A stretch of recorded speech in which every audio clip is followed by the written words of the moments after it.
jàmm ci xibaaru digg bëccëg yi tey nag jigéen ñi la ñuy yeewoo teg ak sargal ndax performance yi ñu def ci wàllum examen yi lu ci mel ni concours général yi jigéen ñi nag ràññee nañ leen na lool ndax ñoom ñoo nekk ci kaw ñoom ñoo tegg as ba BFEM bac concours général jigéen ñi ñoom ñoo nekk ca kaw a kaw waaw lii nag ab jàng rek moo koy firndeel ani góor ñi nag ñu koy laajtee ndax jigéen ñi defati nañ leen ko. Ndeye Awa Sarr nag nekkoon élève bi ñu ràññee lool ci concours général bi édition 2021 moom jotoon na am ay cadeau yu bëree bëri ndax moyenne 15,83 la am ca wet ga nag Fatoumata Diop nekk ca lycée scientifique ba moom deuxième la jël ci mathématique bi nekk élève en classe de terminale S2 moom nag moyenne 17 la am plus bac mention très bien ñooñee nag ñu leen di woyee les trio Khadijatou Koulibaly moo ñëw complété leen élève en classe de première S1 ca maison d'édition Mariama Babou Gorée moom moo jël prix lauréate bu gën a polyvalente ba ca concours général ba ministre de la femme ba sax dafa kontaan te rafetlu loolu ba tax na moom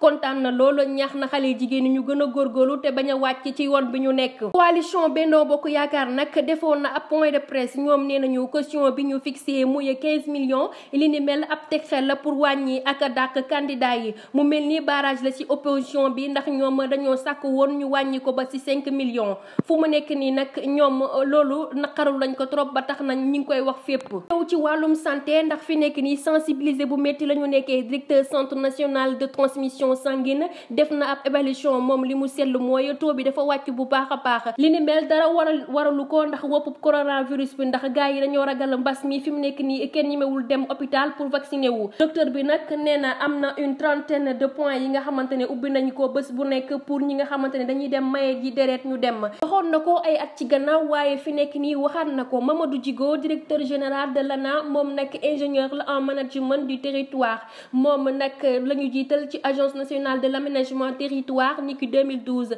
ay at ci gannaaw bindoon na ab livre waxoon na ca nag inondation yi day gën a métti saa su nekk ndax fi mu nekk nii solution yi ñu war a jëruñ ko mu defoon ab observation taxaw seetlu jàngat li ni mel waaye waxoon nañu ñu ut ay solution juridique structurelle organisationnelle pour gérer mbënd mi benn yoon mu jeex fi tàkk ñu bind nag ab livre am boobu niki 2009 waxoon nañu appliquer loi orientation pour aménagement durable ndax loolu rek moo mën a nekk occasion pour ñu mën a am contrôle ci mbës mi moom nag bindoon na ko waaye fi mu nekk nii dafa mel ni la mu waxoon nee na dafa taxaw ci ab seetu mel ni seetu bi dañ ko tegalaat nii mu di ko xool ndax boobu ba léegi amul saafara nee na nag fi mu nekk nii nañu jël saafara yi ci nu mu gën a gaawee ndax askan wi sonn nañu lool. Ndeye Awa Sarr nag demee jënd ay garab yi nga xamante ne nag ci dëkk ba nga xamante ne kër sëriñ bi la ko dem jëndee muy 4 plaquettes médicaments yoo xamante ne moom daf ko doon bëgg a jëfandikoo ngir yàq ëmb boobee moom nag ñaari plaquettes yi rek la jot a naan biir ba commencé métti muy commencé wañaaru ay mbokkam jaaxle loolu nag yóbbu ko hôpital nag foofalee nag la sonn loolu bay bëgg a dee médecin nag dañoo jaaxle loolu ndax mosuñoo gis li ni mel xale ba nag ba mu ca daal di jugee ëmb ba yàqu na waaye dañu ko mujjee boole fi mu nekk nii nag dañ ko yóbbu ca